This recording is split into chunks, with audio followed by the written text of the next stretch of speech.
Assim. Dale, meu parceiro. E aí, meu irmão, como é que tá? Tudo tranquilo? Tudo bem contigo? Tudo bem. Se eu estiver trancando um pouquinho aí, tu me avisa. Que daí eu Tá mudo de bem, tá lugar bem. aqui e fico mais.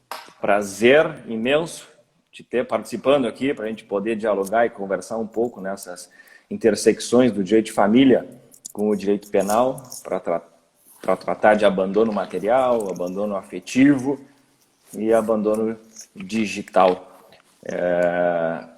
A gente se conheceu, para quem não te conhece aqui, até que está participando, a gente se conheceu naquele Mindset Beta lá da Beta House, dentro daquele propósito de buscar inovação no direito, de buscar um pensamento fora da caixa. E te apresentando aqui, Felipe, professor da PUC de Direito Penal, e uma honra poder te ter conosco aqui para a gente dar início aí nesse nosso bate-papo, regado a um bom vinho. Bom, em primeiro lugar, Daniel, eu queria te agradecer o convite. Né? A gente é filho da Beta House, digamos assim. A gente se conheceu naquela imersão que a gente teve a satisfação de participar e, dentre as surpresas daquela imersão, foi te conhecer. Né? Enfim, rolou já uma sinergia, uma simpatia no primeiro tchê. Né? E aí a gente já começou a se entrosar melhor e conseguimos aí nutrir e criar uma amizade que só tende a aumentar daqui para frente. Perfeito, perfeito. Vamos dar início então. Queria te escutar já no primeiro ponto, que é o abandono material, partindo do direito de família, tendo as repercussões na tua área, que é o direito penal. Como é que funciona esse tipo penal? Como é que a gente caracteriza essa conduta? Como é que se repercute isso aí Bom, Daniel, no o abandono ambiente criminal? material, tá? Quando a gente fala em abandono material, a gente tem que ter algumas perspectivas amplas. Né? A gente está falando do abandono material, tanto em relação a descendentes como em relação a ascendentes. Né? Então, a primeira previsão que a gente vai ter sobre o abandono material é o artigo 244 do Código Penal, que vai tratar justamente da questão de não dar assistência material, né, ou eventualmente assistência de saúde para o ascendente ou para o descendente, quando não houver justa causa para isso. Né? A legislação penal em relação às obrigações junto a ascendentes, descendentes, ou em relação até mesmo ao que o Estatuto do Idoso traz, elas vão sempre procurar nessas questões que envolvam a inobservância daquela regra constitucional, né, do artigo 299, que estabelece a obrigatoriedade de prestar assistência, né, para ascendentes, descendentes, enfim, vai buscar vincular isso à existência ou não de uma justa causa. Essa é uma preocupação que o legislador teve. O que significa essa justa causa? A justa causa é aquilo que nós penalistas chamamos de elemento normativo do tipo.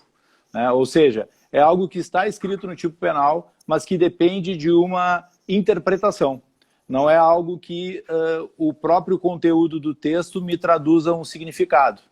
Essa justa causa ela vai ter que ser analisada. Né? O juiz ele vai verificar, ou no caso a polícia, ou o promotor, quando for oferecer a denúncia, ele vai verificar se diante daquela situação havia ou não havia algo que, digamos assim, desobrigasse a pessoa de prestar aquela assistência naquele momento. Né? Outra questão que é interessante em relação a esse tema, ao tipo penal, é que esse desamparo, esse abandono, ele não é uma conduta isolada. Né? Digamos lá que o meu pai depende economicamente de mim, né? E eu tenho lá que suprir as necessidades básicas dele, e por 1 ou 2 meses eu acabo não realizando esse tipo de conduta em virtude de uma determinada situação que se coloca. Digamos que todo mês eu vou lá e contribuo, faço um rancho para ele, e 1 mês eu não vou, 2 meses eu não vou. Para que se configure essa figura típica, é necessário que a gente tenha uma reiteração dessa conduta, né? Que a conduta se repita durante o tempo, para que não seja um fato isolado, 1 ou 2 fatos isolados para poder configurar isso. Né? Por que a gente tem esse tipo de criminalização? Né? Justamente em virtude da questão constitucional. Essa criminalização ela não está vinculada a uma ideia moral, né? Mas sim a uma ideia jurídica. né, uma ideia de responsabilidade jurídica a partir de direitos constitucionalmente tidos como caros à nossa sociedade e que devem ser observados, né? Então, o direito penal ele passou, né, por um processo lá no final do século XVIII, início do século XIX, que se chama, na verdade, de secularização, separação entre direito e moral. E, embora nós tenhamos, às vezes, tipos penais que tratem da questão moral, digamos assim, como, por exemplo, nós tínhamos a criminalização do adultério, né, que é uma questão moral, isso, na verdade, um direito penal adequado ao nosso tempo é um direito penal que não confunde moral com direito, né? Então, as regras morais elas têm que estar com direito penal. As regras morais elas devem ser ou enfrentadas por outras áreas do direito ou sequer enfrentadas pelo direito, que é pelo menos a minha concepção do que deveria ser, né? Joia. Esse artigo 244 ele está alocado lá nos crimes contra a assistência familiar, né? Isso. E ele é um tipo penal doloso. Ele Sim. Exige dolo, né? Ele exige o dolo. Ele é um tipo penal dirigido a ascendentes, descendentes e cônjuge. E esse dolo é imprescindível para que se possa ter a configuração dele. Tanto é que quando se estabelece a questão da justa causa, como esse elemento que eu falei, que é um elemento normativo, essa justa causa é uma justificativa relacionada com a conduta dolosa do agente. E quando a gente está falando em dolo, a gente está falando em dolo direto, mas a gente também está falando em dolo eventual, que é justamente aquela zona cinza que a gente tem no direito penal, né? Que dependendo do juiz a gente vai ter um reconhecimento de dolo eventual ou de culpa consciente, né? Ou uma desclassificação da conduta criminosa ou a própria atipicidade dela, porque seria punível apenas a título de dolo, quando se configura uma ideia de culpa. Mas está falando em dolo e, conforme o nosso código trata o dolo, ele pode ser tanto dolo direto como dolo eventual. E o interessante... Pode complementar. Não, era só para concluir, né, embora não tenha relação com a questão do dolo, esses delitos que são praticados contra menores, né, ou contra idosos, eles são crimes de ação penal pública, que se chama. O que são os crimes de ação penal pública? Os crimes de ação penal pública são os crimes que basta chegar ao conhecimento da autoridade policial para que o inquérito seja instaurado, ou basta chegar ao conhecimento do promotor de justiça para que ele determine a instauração de um inquérito ou, eventualmente, se ele já tiver elementos suficientes, para que ele ofereça a denúncia pela prática do crime. Então, nós temos aí uma ação penal de natureza que não depende da vontade do idoso, não depende sequer da manifestação dele, basta que uma pessoa que conheça a situação comunique à autoridade policial que aquele fato ocorreu, para que a autoridade policial tenha que tomar as medidas cabíveis. Perfeito. E o interessante também é que, para a caracterização do tipo penal, não necessariamente eu preciso ter a fixação de um pensionamento alimentar. Porque pelo que eu vi, pelo 244, que eu dei uma lida antes de poder falar contigo, não é minha área, mas pelo menos tem que se preparar para conversar com o expert. É a questão de recursos, mas também em casos de pensionamento que já está previamente fixado. Sim, quando tem pensionamento previamente fixado, né, a inobservância e o não pagamento desse pensionamento leva ao abandono material. Isso não se confunde com a prisão pela dívida alimentar, pela prisão civil da dívida alimentar. São coisas separadas, né? Tanto é que a gente vai ter uma lei antiga, que é uma lei do final da década de 60, que é justamente a lei que estabelece a duração da prisão civil, que é uma duração que seria de 60 dias, justamente para poder possibilitar aquela pessoa que foi presa por não pagar a pensão, para que ela justamente possa voltar a trabalhar e tentar obter condições financeiras de satisfazer a sua obrigação. Essa prisão ela não guarda relação com o crime de abandono. Então, o sujeito não paga a pensão, ele pode ser preso civilmente em decorrência do inadimplemento e, além disso, ser solto a partir dela e, além disso, responder o processo criminal pelo abandono. Pode acontecer os dois. São esferas separadas, as questões não se comunicam, enfim, são prisões de natureza completamente diferentes. Sim, são prisões de natureza diferente e a responsabilidade civil independe da criminal. São coisas completamente... Exato, né? Porque na responsabilidade criminal, como tu bem sabe, né, a gente tem uma necessidade de responsabilização mais certa, né? E com uma atribuição de responsabilidade subjetiva bastante forte, né? Bastante vinculada a isso. E a pena é de detenção, né? Não é de mas, reclusão. Na verdade, qual é a diferença entre reclusão e detenção? Tá? Essa é uma diferença que eu tenho que voltar um pouquinho para a construção das normas penais no Brasil. Tá? Quando a lei de introdução ao Código Penal, tá? Isso lá de 1940, ela prevê as infrações penais. Tá? Ela vai dizer o seguinte: as infrações penais são os crimes que têm penas de reclusão e de detenção, e esses crimes, né, na verdade, e a definição da detenção ou da reclusão, ela vai se dar conforme a gravidade do delito. Tá? Crimes mais graves ou crimes menos graves, os crimes mais graves são punidos com pena de reclusão e crimes menos graves com pena de detenção. Tá? A outra modalidade de infração penal que existe são as contravenções. Né? Então a lei de introdução fala nos crimes e nas contravenções. Crimes punidos com pena de detenção e reclusão, contravenções com penas de prisão simples. Esse é o termo utilizado, está lá na lei de contravenções penais. Qual é a diferença? Tudo é cadeia. Tá? Tudo em tese é cadeia. A diferença de detenção e reclusão, ela se dá em relação ao início do cumprimento da pena, caso o sujeito seja condenado a uma pena privativa de liberdade, e estou falando aqui dentro de uma perspectiva do Código Penal cru, tá? Como se só existisse Código Penal na nossa legislação e como se a gente não tivesse possibilidade de substituição dessa pena. Mas vamos lá, legislação penal é um quebra-cabeça que a gente tem que montar, né? Mas de qualquer maneira, em tese, a gente tem pena de prisão em que o sujeito, sendo condenado por um crime com pena de detenção, ele é condenado a um regime semiaberto ou aberto. Ou seja, ele tem que ir para um estabelecimento prisional onde ele possa realizar trabalhos específicos nesse estabelecimento, o que chamam de colônia agrícola, que não existe mais, existem muito poucas no Brasil, né? E o que se fez como se tinha pouca colônia agrícola ou prisão industrial? A prisão, o regime semiaberto passou a ser feito da seguinte forma: o sujeito trabalhava de dia e voltava para dormir na prisão, que na verdade é um regime aberto isso, né? O regime aberto é que é assim. Mas enfim, né, se construiu assim. Agora, voltando, é um crime punido com pena de detenção, certo? Sim.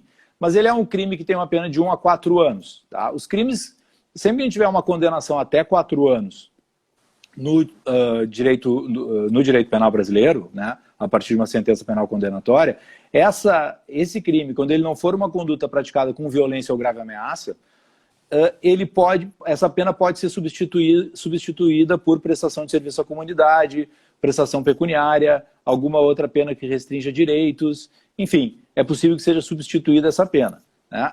Essa é a regra geral. Eventualmente, se o sujeito é reincidente, se o sujeito praticou novamente esse delito, enfim, não vai se substituir aquela pena. Mas, a princípio, esse delito é um delito que admite substituição. Mas esse delito é um delito que tem uma pena mínima de 1 ano. Então, ele admite o que se chama de suspensão condicional do processo.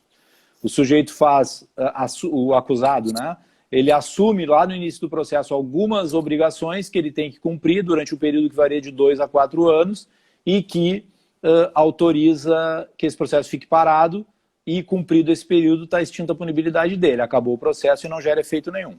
Somando a isso ainda, agora com o pacote anticrime, né, que entrou em vigor agora dia 24 de janeiro, né,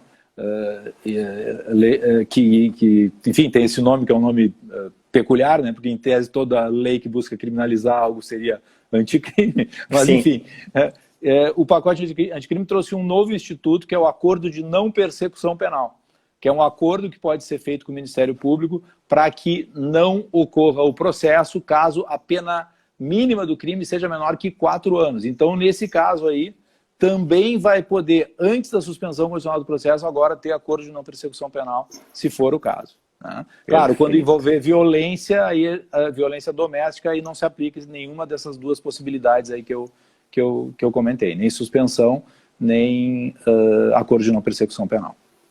Eu tenho uma pergunta capciosa. Vamos lá.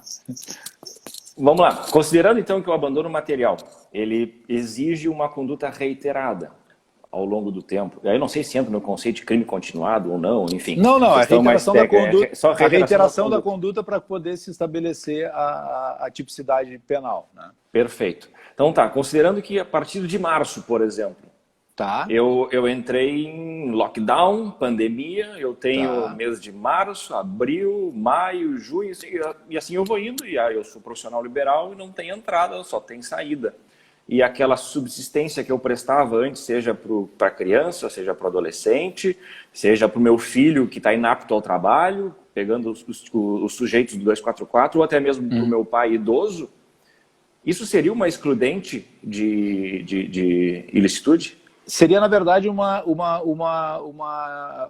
circunstância que afastaria a própria tipicidade da conduta. Tá? Nem entraria na questão da excludente de ilicitude, né? Para o pessoal que está nos assistindo aí, né?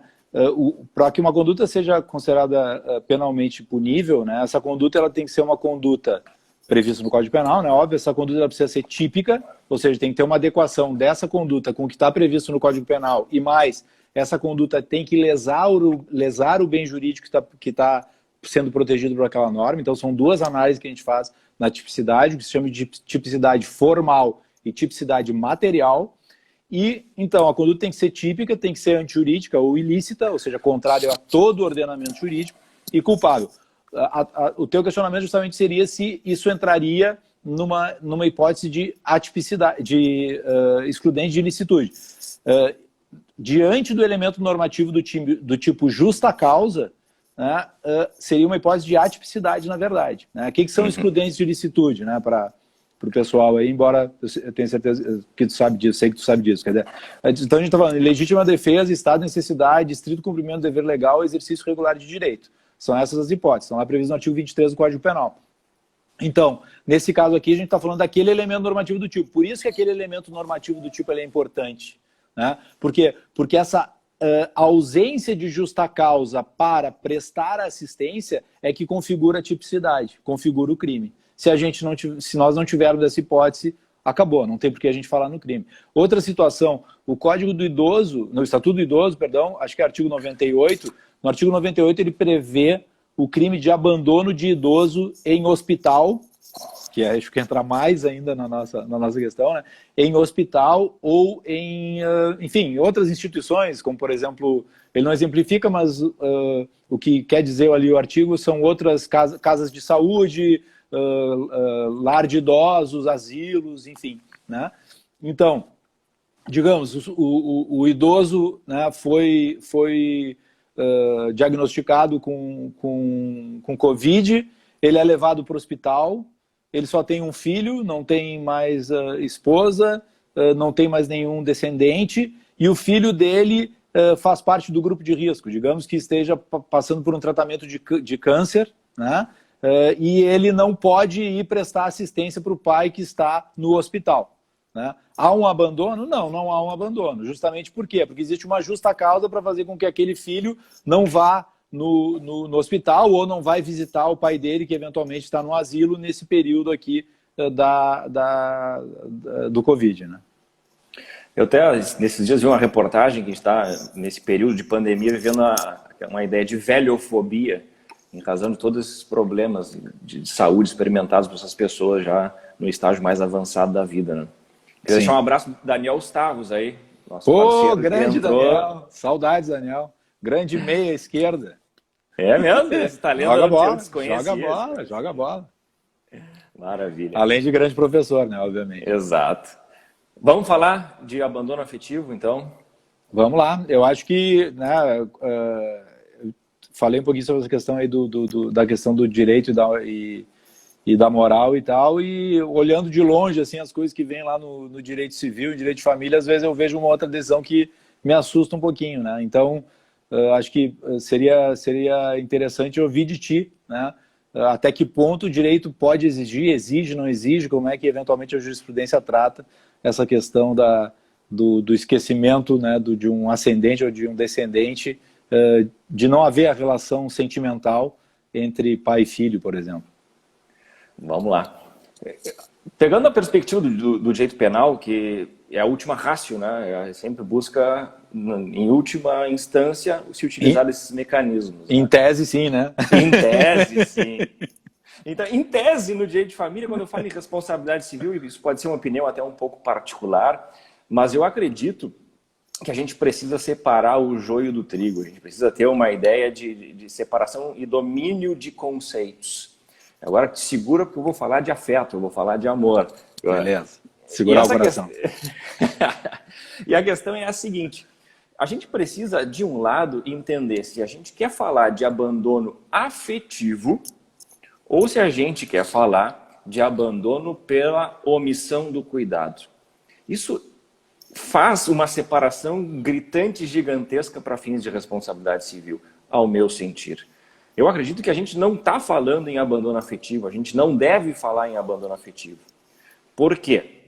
Porque abandono afetivo, ou melhor, o afeto, o amor, que tanto se fala no direito de família, a afetividade, enfim, ela não é um dever jurídico. Eu não posso exigir de ninguém que tenha afeição por mim. Eu não posso exigir de um pai ou de uma mãe. Bom, isso não é o ideal, é evidente, mas são coisas da vida. O sujeito ele é subjetivo, ele tem as suas particularidades. Mas falar em uma responsabilidade civil por falta de afeto não me parece que seja muito lógico. A gente precisa dominar o conceito por base do cuidado. E aí, o cuidado ele tem a ver também, a gente pode dialogar com o abandono material. Isso tem a ver com o cuidado, com a solidariedade familiar, que vale para o idoso, que vale para o filho, e a questão da inversão desses encargos, desses deveres, né, lá do 2, vou dar uma colada aqui, o artigo 229 da Constituição Federal que fala disso.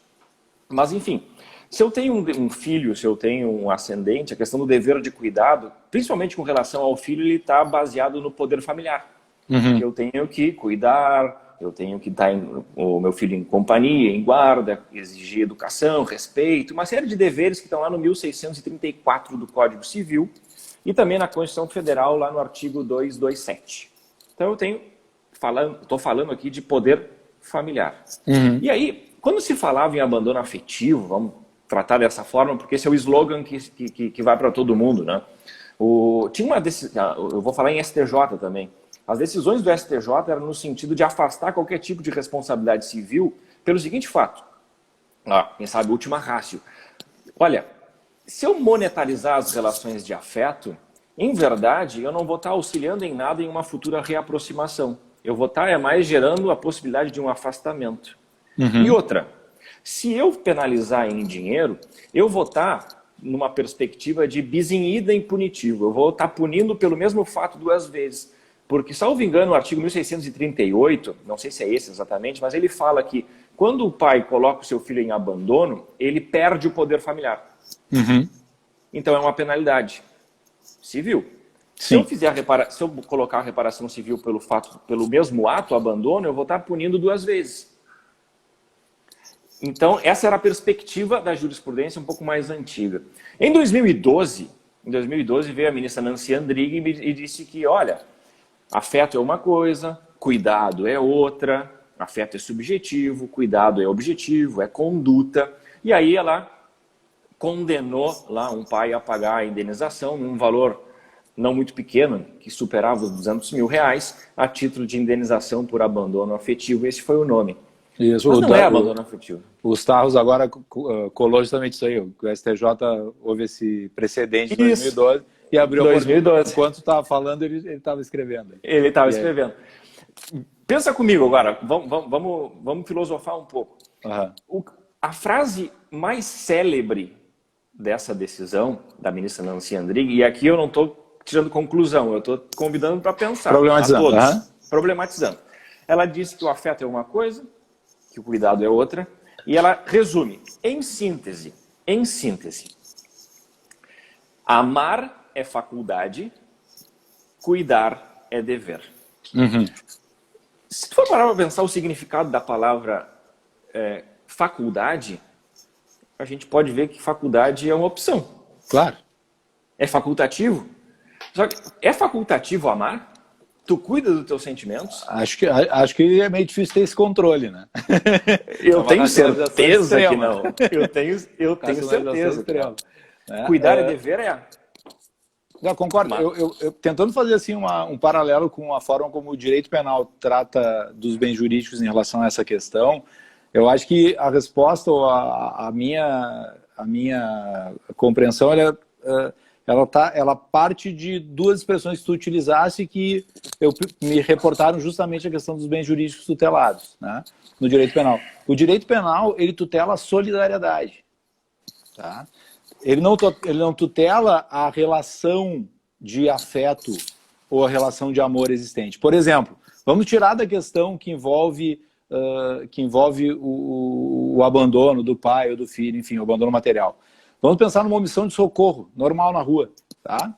Uma pessoa foi atropelada, eu passo com o meu carro, vejo que a pessoa está atropelada, eu passo com o meu carro e percebo aquela situação. O que eu tenho que fazer? Se não for uma situação de risco para mim, eu tenho que parar o carro e prestar auxílio àquela pessoa. No mínimo, eu tenho que, e mesmo que seja uma situação de risco, no mínimo eu tenho que pegar o meu telefone, com o carro andando mesmo, telefonar e avisar que aquela pessoa foi atropelada, mandar via ambulância, enfim, eu tenho que praticar alguma ação. Eu não tenho nenhuma relação com essa pessoa. Digamos que aquela pessoa seja um inimigo meu, uma pessoa que eu odeie. Pouco importa. Eu tenho a obrigação jurídica de agir sob pena de configuração do crime de omissão de socorro. Por quê? Porque existe, na verdade, um dever de solidariedade, que é um dever de solidariedade que se exige das pessoas em sociedade. No caso do abandono material, esse dever de solidariedade, ele se dirige aos ascendentes, descendentes e cônjuge. Por quê? Porque justamente não vai se exigir um dever de solidariedade de qualquer pessoa, porque senão todas as pessoas que não prestassem auxílio a uma determinada pessoa teriam praticado o tipo penal, o que não faz sentido nenhum, seria uma norma maluca. Né? Então, é necessário fazer essa restrição. E aí se estabelece a obrigação, por quê? Porque, embora seja um tipo anterior à Constituição, mas porque é um dever dos ascendentes e descendentes prestar esse auxílio em nome da solidariedade, mas não em nome do afeto. Não adianta, não vai ser uma decisão judicial que vai dizer que eu devo amar ou não uma pessoa, né? Como tu disseste. Quer dizer, e mais, essa questão da opção, para mim, é uma percepção totalmente equivocada, para não dizer pessimista ou rancorosa em relação ao amor, cara. E se eu pegar a palavra faculdade e puxar para o facultativo, é uma opção de fazer algo ou não. Então eu amo ou não amo, aí me parece errado. Mas agora, facultar, aí é estar aberto a alguma coisa. Então eu estar aberto ao sentimento, pode ser que ele se desenvolva. Mas independentemente disso, e por mais que eu tenha que separar cuidado de afeto, o princípio que tu falaste era de solidariedade. Aqui eu agrego outro do direito de família, que é a paternidade responsável. E de fato isso existe. Claro, então, sem dúvida. A partir do momento que eu tenho filho, eu tenho responsabilidade. Eu tenho que cumprir com o poder familiar. Joia, se eu não cumpro... E que vai além da questão normativa, né? Que na verdade é uma questão de própria compreensão de perenidade na face da Terra. Ponto. Sim, espécie humana. A ideia não é, não estou criticando a responsabilidade civil para esse tipo de situação. O ideal seria uma coisa. Se nós não temos, pode ser que exista. A gente precisa organizar o pensamento e a intelecção daquilo para a gente ver caso a caso. Não algo completamente aberto para qualquer tipo de situação falar em abandono afetivo, e se é que é abandono afetivo. Claro. Então, separar a ideia de cuidado sem afeição me parece um pouco difícil. Né? Senão eu vou estar comparando pai e mãe a um mero cuidador profissional, de repente. Sim. Mas, enfim, a gente tem que separar essas ideias. Mas teve uma decisão que também é paradigmática, que mudou um pouco essa percepção a partir de 2017. Uma decisão do STJ também. E que veja o que ela fala. Ela faz, é bem interessante, o voto, vale a pena ler, quem tiver curiosidade. É o recurso especial 1.579.021, que tem origem no Rio Grande do Sul. E ele fala muito claro que afetividade não é dever jurídico. E aí colocou um ponto final nesse tipo de questão. Eu concordo, tem gente que não, respeito, mas eu acredito que não seja. Perfeito. Bom, Só que ela passa a analisar a situação em si, e a gente pode, a partir dessa interpretação, analisar que eu posso ter um cuidado com afeto, que é o normal, ou melhor, que é o que a gente espera que um pai faça com o seu filho, e aí a gente não tem nenhum tipo de ilicitude. Eu posso ter um cuidado sem afeição, sem nenhum afeto, em que o pai ele cuida, porque o cuidar é poder familiar, é guarda, criação, educação, então ele paga os alimentos, ele visita quinzenalmente, meio que robotizado, sem dialogar, sem dar nenhum afeto. E eu posso ter uma terceira situação, que é o caso de abandono completo. Aí não tem nenhum tipo de cuidado. E a questão que estava em voga neste recurso especial era a situação de um cuidado sem afeto. Tá. E a ministra, não me lembro, ministra Galotti, Maria Isabel Galotti, ela não concedeu a indenização por esse raciocínio de que afeto não é dever jurídico. Logo, eu não posso penalizar um cuidado feito sem afetividade. Sim. Isso só corrobora a ideia de que a gente não está falando de abandono afetivo. A gente está falando de abandono pela quebra do dever de cuidado. É diferente. Então a gente tem que cuidar isso, porque senão a gente está dando margem àquilo que chamam na doutrina de uma torre de Babel de novos danos. E eu tenho uma situação um pouco, um pensamento um pouco particular. Eu lecionei responsabilidade civil ao longo de 5 anos e eu sempre trazia esse pensamento para os alunos. A gente precisa de tantos danos existencial, tempo perdido, perda de uma chance, ou simplesmente a Constituição é suficiente. É outro pensamento que a gente precisa fazer. A Constituição fala dano material, moral e estético. Sim. A gente precisa de outros, afetivo, enfim. É uma questão a refletir. É interessante. Interessante. Então essa é a ideia. E outra, né, para terminar, não encerrando e concluindo, exaurindo o tema, porque tem muita coisa para discutir. Claro. Mas a gente obedece também um prazo prescricional. Um prazo de 3 anos. Enquanto a criança ou adolescente está sob poder familiar, não corre prescrição, está impedida disso. Agora, atingiu a maioridade, que é a ajuização, 3 anos. Reparação civil, Código Civil, 206, parágrafo 3º do Código Civil está lá, prescreve em 3 anos. A questão, ela foge foge não, né? Ela vai além, né, da questão jurídica, né? É uma questão filosófica, né? Justamente até que ponto tu podes interferir na construção do afeto, né?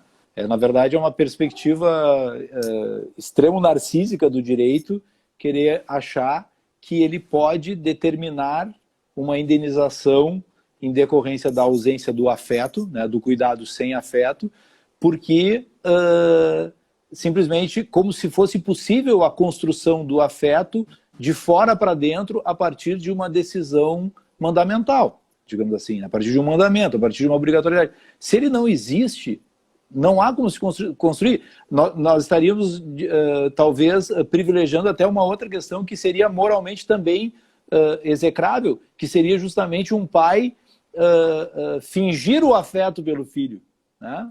Fraudar uma relação sincera, não ter uma relação sincera que provavelmente, que eventualmente poderia trazer até mais prejuízos para aquele adolescente, justamente na questão da própria conformação ou compreensão de como se estabelecem os sentimentos ou as relações humanas, propriamente ditas. Exatamente. Aqui a Carol fez uma pergunta de se o pai não paga alimentos ao longo de um determinado período, se depois quebra a solidariedade quando ele for idoso para pedir para o filho. Eu acredito que sim, quebra a solidariedade e fica... A possibilidade, o jeito de ação é possível, mas a quebra da solidariedade é um fator determinante para que não exista o faz todo sentido, né? Bom, vou tentar resgatar algo da minha memória, da época que eu fiz, quando eu saí da faculdade em 95, eu fiz a escola da Júris. Eu achava que eu queria ser juiz, até que iniciou o 2º semestre eu tinha que fazer sentenças, Daniel, aula de sentença, e aí nas aulas de sentença criminal as decisões tinham que ser condenatórias, eu queria absolver o sujeito porque eu estava convencido da inocência deles. Aí eu vi que eu não devia ser juiz, devia ser advogado. A vocação era outra, né? A vocação era outra. Mas no primeiro semestre eu me lembro que eu tive aula com o professor Sérgio Giscoff Pereira, né? Foi desembargador do tribunal, enfim. E numa das aulas ele falava sobre o casamento, né? E ele falava sobre o fim do amor no casamento, né? E pelo que eu me recordo, óbvio, eu estou falando a partir de uma memória que eu tenho de 1995, né? Já faz bastante tempo aí, e 25 anos, e nessa construção que eu tenho, ele falava justamente isso. Ele falava que a perda do amor no casamento, né, que levava justamente ao divórcio, eventualmente, ela se constituía num elemento essencial da relação existente entre os cônjuges, né, e um elemento que conformava essa relação jurídica existente entre eles.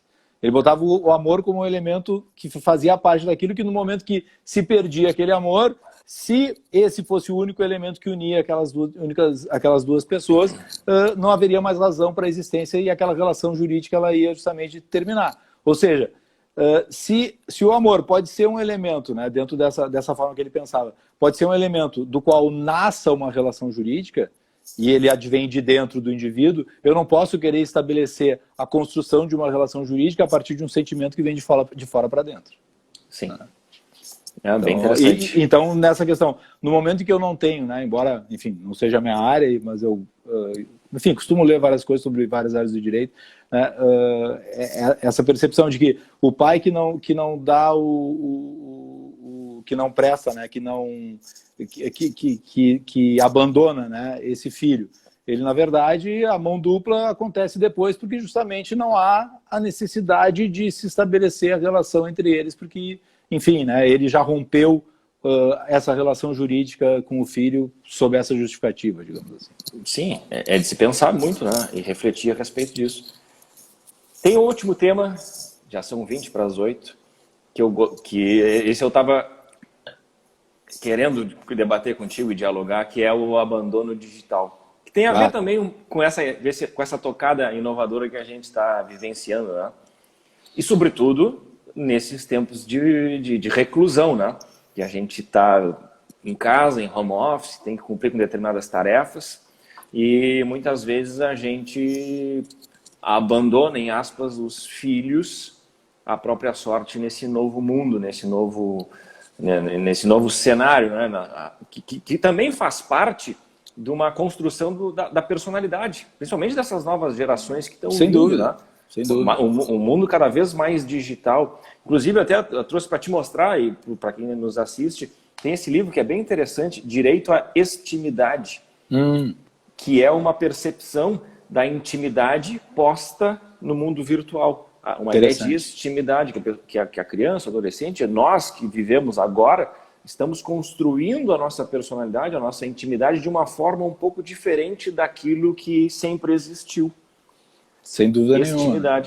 E em relação aos nativos digitais, isso de uma forma muito mais forte, digamos assim, do que para nós, que de certa forma tivemos uma parte externa a esse mundo, né? Exato. Tem gente que chama de orfandade digital, porque a gente deixa as crianças, adolescentes, enfim, até mesmo idosos ou outras pessoas que não são tão afeitas a esse tipo de tecnologia, não dominam tanto, a compartilhar dados, fotos, enfim. Só que esse compartilhamento de dados gera uma repercussão. Sem dúvida nenhuma. E a gente não tem uma normatividade tão boa, né? A gente tem o Marco Civil da Internet e a LGPD que fala alguma coisa lá no artigo 14, salvo engano. E que a tendência, né, agora está se discutindo se ela vai entrar em vigor ou não. Já existe uma tendência de que as sanções só venham a ser aplicadas em agosto de 2021, né? Também tem toda essa questão. A gente tem uma legislação careca, digamos assim, em relação a essa temática.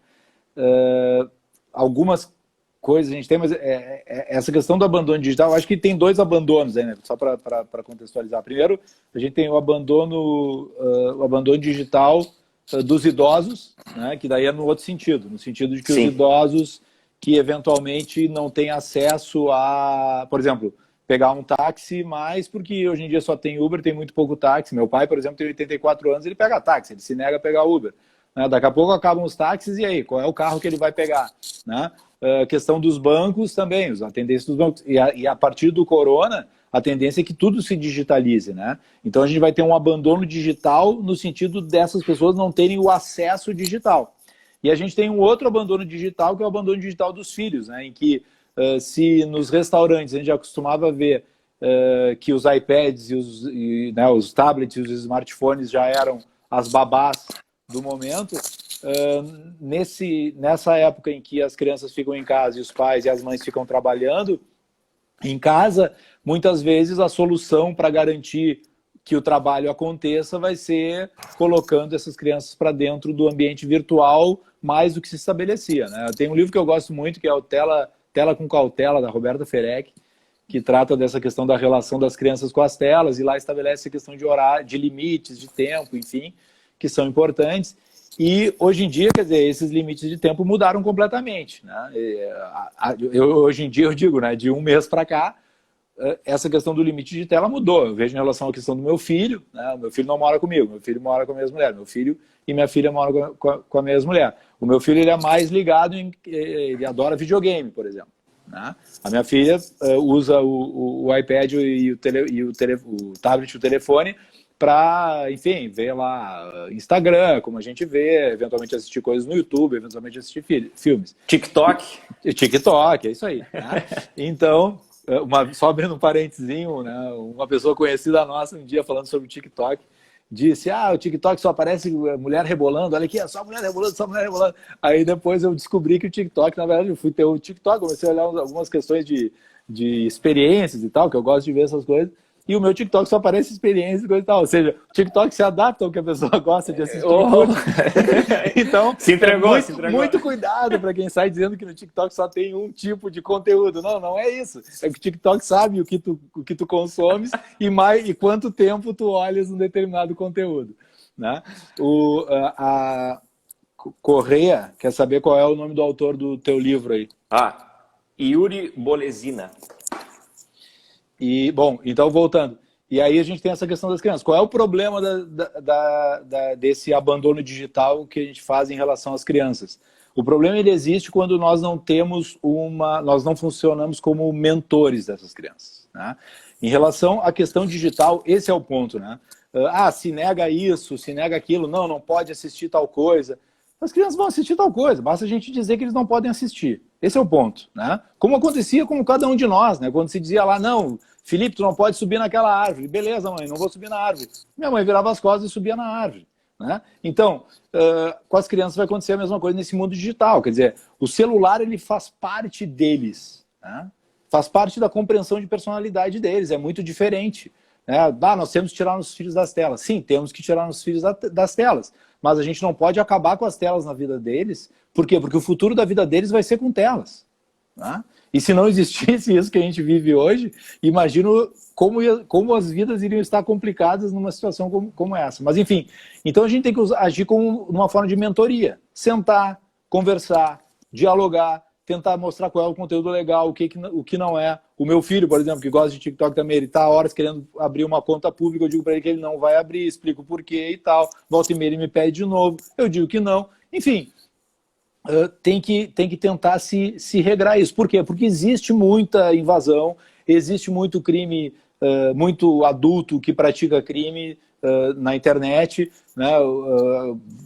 Questão de PlayStation, por exemplo, Fortnite que as crianças jogam. A média de idade do Fortnite, se não me engano, é entre 35 e 40 anos. Ou seja, para cada criança de 10 que joga, tem um cara de 50 e tantos jogando. Então, ou dois, né? Então, esse cuidado tem que se ter, né? Porque de se manter esse diálogo, de não se jogar a criança para o mundo digital e achar que tá no mundo digital, tá resolvendo os problemas dele. Não, a gente tem que pensar, assim como as pessoas hoje morrem de medo de deixar uma criança de 10 anos sair sozinha para ir na esquina comprar pão, na nossa realidade social é essa, né? Se morre de medo de deixar um filho para ir comprar pão de 10, 11, 12, 13 anos e ir até a esquina, no mundo digital a gente tem que estar preparado para as mesmas questões, para as mesmas ameaças. Como é que se estabelece isso? Tendo um diálogo franco, verificando o que acontece, se dedicando tempo para o filho e tempo para a criança também. Nós temos que nos adaptar com a questão digital, né? Embora, enfim, né? Nós, todo mundo, porque o mundo é digital. Quem não gosta de internet, de computador, coisa, então tem duas opções, ou não viver ou viver. E para viver, ela tem que saber caminhar nesse mundo, porque assim como porque viver nesse mundo é o mesmo que saber que é o mesmo que andar. Eu não gosto de caminhar, não gosto de me levantar da minha cama todos os dias. Esquece, azar é teu, tu vai ter que levantar e vai ter que caminhar todos os dias. Tu vai ter que sair, vai ter que ir pro teu trabalho. Tu tens que te adaptar ao ambiente digital também. Tu tens que conversar com as pessoas que andam nesse ambiente para que justamente não aconteça isso que tu falaste sobre a questão do abandono. A ideia é uma educação digital, uma conscientização de utilização dessas novas ferramentas. E o interessante é, trazendo isso agora, até marchando em encerramento, mas trazendo para a ideia de responsabilidade que a gente está trazendo do início em abandono material, agora abandono afetivo um pouco antes e agora esse abandono digital, é de que a gente tem várias narrativas e uma delas que eu tive até ontem de uma amiga, de uma conhecida, que de tanto o filho ter essa imersão na tecnologia, ele regrediu e voltou a usar bico. Então, não só necessariamente responsabilidade, do ponto de vista de responsabilidade, mas também questões existenciais. Com certeza. Até porque a questão o ambiente digital e essa questão de videogame, por exemplo, isso gera estresse. Isso produz estresse. A irritabilidade, isso não é pela experiência empírica que eu tenho com meu filho, mas por ler sobre isso, gera mais estresse. E a irritabilidade dele, quando ele passa longos tempos jogando, é muito mais alta do que quando ele não passa, sem dúvida nenhuma. Né? Então, a gente tem que saber como moldar essas questões, né? E como transitar, como trafegar. É aquilo, né, que a gente até viu lá no nosso curso, né? A gente tem que desaprender e reaprender. Né? Exatamente. Então, esse é o nosso desafio hoje em dia. Exato. E do ponto de vista da responsabilidade, complementando o que eu estava falando lá, a gente tem narrativas também de baleia azul, pedofilia, cyberbullying. Total. E a gente pode analisar, até vinculando o idoso nisso, mas a gente pode ter o filho como vítima e o filho como agressor. Claro. Enquanto vítima, se eu fui negligente, em última instância, no pior dos casos, o abandono, lá, aquele que eu falei do 1638, pode se aplicar aqui. Na pior das hipóteses, o pai pode perder o poder familiar por alguma situação, por não ter vigiado, e aqui a gente entra no outro dilema, até que ponto o pai, no exercício da autoridade parental, o pai ou a mãe, no exercício da autoridade parental, pode interferir nessa privacidade da criança, né? Na construção da sua personalidade, tendo acesso a conversas, a fotos. Tem que ter uma balança, e eu acho que o diálogo e a conscientização é o caminho mais certo. É justamente isso, quer dizer, se nós não agirmos em relação a ele, aqui a gente não está entrando numa, né, é uma questão de relação, né, e construção de, a questão é uma linha, a Moma, advogado, pensei que estava falando inclusive do desafio Moma, mas é uma linha tênue sobre a omissão nesse acompanhamento das crianças no mundo digital, claro que sim, né, e é justamente esse o desafio, quer dizer, não existem soluções fáceis numa sociedade complexa. Né? No mundo cada vez mais complexo, as soluções são cada vez mais difíceis. E isso não tem que ser visto como algo desesperador. Isso tem que ser visto como um incentivo para que a gente justamente cresça, para que a gente consiga encontrar novas soluções para as novas dificuldades. Antigamente era melhor? Não é melhor. Né? A gente sempre tem saudade do passado. Agora, se a gente for voltar há muito tempo, quer dizer, a gente não tinha penicilina, a gente não tinha antibiótico, a gente não tinha como solucionar os problemas. Imaginem como seria um mundo sem internet. Imaginem se, por exemplo, o Covid tivesse acontecido em 1960, na década de 60. E na final de ARPANET começa 68, mas enfim, que seja nos anos 70. Imaginem como seria uma sociedade que não tivesse preparada para ter todas essas facilidades digitais que a gente tem com uma situação como essa. Talvez o vírus não se espalhasse com a velocidade que aconteceu. Certamente não, porque nós teríamos menos viagens internacionais. Mas se nós não tivéssemos essas facilidades, as nossas vidas hoje seriam mais caóticas do que já estão. Né? Os reflexos econômicos seriam maiores ainda. Acabei de ver o Carlos Chaves aqui. Os reflexos econômicos seriam maiores ainda. Então, e não existem coisas na vida que são boas apenas e coisas que são apenas ruins. As coisas são boas e ruins. Né? Então, a questão digital tem que ser vista dessa perspectiva. A gente tem que se apoderar delas. E não justamente fechar a porta e achar que não, esse assunto não me interessa. Não. Todo assunto que a gente diz que não interessa, a gente acaba deixando esse assunto esse problema aumentar dentro de nós. Interessa e depois, quando estoura a bomba, reclamar. Porque se, por exemplo, tu deixa de vigiar ou tem algum tipo de situação e teu filho é o agressor, os pais são responsáveis solidários por isso e podem ter reparação civil. E ainda tu pode ter um ato infracional, né? Não é direito penal propriamente dito, mas cyberbullying, alguma coisa. Um direito penal para menores de 18 anos, né? E a gente vai ter consequências, né? Sem dúvida nenhuma em relação a isso que acontece, né? Em relação à criança, ao adolescente, não à criança. Em verdade, a gente está vivenciando um aprendizado, né? A gente está tentando se adaptar a essas questões todas. E uma última ponderação, até porque o tempo ele está Sim, acabando. Eu não estou controlando, quem controla é tu. Eu até a gente comentou isso antes, que pesquisando e dando uma lida a respeito desses temas, eu encontrei aquele conceito que eu te comentei do sharing, que é o share e parenting. Share, compartilhar, e o parentesco, compartilhar o parentesco, que é aquela publicação demasiado elevada de fotos do filho, né? E a utilização da internet. Isso, obviamente, está muito mais vinculado a pessoas que são influenciadores digitais, enfim. Mas é também uma outra problemática de exposição de uma criança, de um adolescente, que não tem essa percepção, talvez, ainda desenvolvida, e, os pais eles podem entrar em conflito a respeito disso. E qual é a solução que eu vou dar para esse tipo de situação? Algo disfuncional nesse ponto? Com certeza. Com certeza, e algo que a criança muitas vezes não concorda, ela desconhece essa exposição e ela não gosta, né? Então, quer dizer, muitas vezes vai acontecer isso, o pai que publicando fotos, vídeos do filho ou da filha, e sem sequer eles saibam, né? Então, às vezes a gente se preocupa assim, não, eu tenho que respeitar o direito do meu filho e não vou ingressar no celular dele, mas, por outro lado, eu não observo o direito que ele tem, a intimidade dele, que ele não quer participar de rede social, ele não quer ter a imagem dele exposta de jeito nenhum, e eu tô lá publicando coisas dele, né, expondo o rosto dele, o corpo dele para outras pessoas, sem a anuência dessa criança, né? Então, exatamente. Já foi a garrafa de vinho aí, pelo que eu vi. Não, mas eu enchi meu copo para fazer o tintim derradeiro aqui. Filipão, queria te agradecer imensamente a oportunidade de a gente poder compartilhar aí dessa multidisciplinariedade, dessas ciências aí do direito penal, do direito de família, que dialogam sim entre si. Claro. E tendo a amizade para dar essa temperada e o vinho para dar a amenizada necessária, foi um imenso prazer, certamente vai se repetir. Daniel, foi um baita prazer, adorei, tá? Quer dizer, não existe, né? A gente que vive nós dois que temos uma compreensão assim de funcionamento das coisas de uma forma muito colaborativa, né? Não há como a gente pensar mais em direito em uma perspectiva seccionada entre as áreas, né? Não há mais como nós enfrentarmos os problemas separados em direito penal, direito de família, direito ambiental, enfim, né?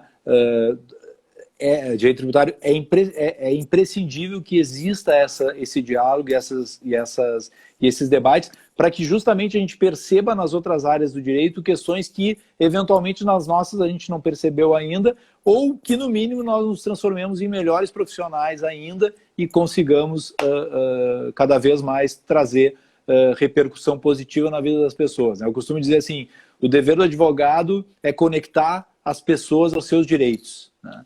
Então, quer dizer, essa interação, essa conversa, esse bate-papo é uma forma em que a gente só cresce saindo daqui para justamente poder fazer essas conexões entre as pessoas que nos procuram e os direitos delas. Excelente. Tchim, tchim. Um abração. Um abraço para ti, um abraço para todos que participaram. Imenso prazer. Uma boa noite. Abraço ao Tom aí. Um abração aí.